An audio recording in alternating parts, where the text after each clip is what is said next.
ಮೈಸೂರಲ್ಲಿ ಹೃದಯಾಘಾತದಿಂದ ಯುವಕ ಸಾವನ್ನಪ್ಪಿದ್ದಾರೆ.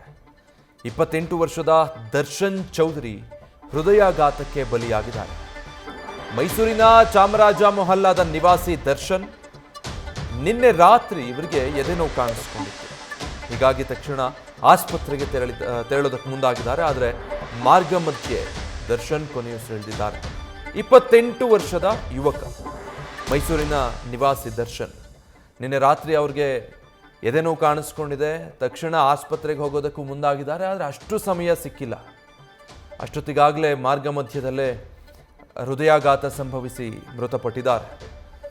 ಸಾಲು ಸಾಲು ಇಂಥ ಪ್ರಕರಣಗಳನ್ನು ನೋಡಿ ರಾಜ್ಯದ ಜನರಲ್ಲಿ ದಿನೇ ದಿನೇ ಆತಂಕ ಹೆಚ್ಚಾಗ್ತಾನೆ ಇದೆ. ಅಂಥದ್ದೇ ಮತ್ತೊಂದು ಪ್ರಕರಣ ಮೈಸೂರಿನ ಚಾಮರಾಜ ಮೊಹಲ್ಲಾದ ನಿವಾಸಿ. ಫೋಟೋದಲ್ಲಿ ನೀವು ಗಮನಿಸ್ತಾ ಇರುವಂಥ ದರ್ಶನ್ ಅನ್ನುವಂಥವರ ಪ್ರಕರಣದಲ್ಲಿ ಹಾಸ್ಪಿಟಲ್ಗೆ ರೀಚ್ ಆಗೋದಕ್ಕೂ ಕೂಡ ಆ ಟೈಮ್ ಸಿಕ್ಕಿಲ್ಲ.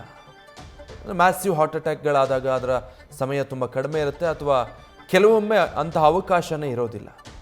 ಹೀಗೆ ಆಸ್ಪತ್ರೆಗೆ ತಲುಪಿ ಚಿಕಿತ್ಸೆ ಪಡೆಯೋದಕ್ಕೂ ಕೂಡ ಸಾಧ್ಯ ಆಗದೆ ಆ ಕಡಿಮೆ ಅವಧಿಯಲ್ಲೇ ಹೃದಯಾಘಾತದಿಂದ ಸಾವನ್ನಪ್ಪುವಂಥವರ ಸಂಖ್ಯೆನೇ ಹೆಚ್ಚಾಗ್ತಾ ಇದೆ.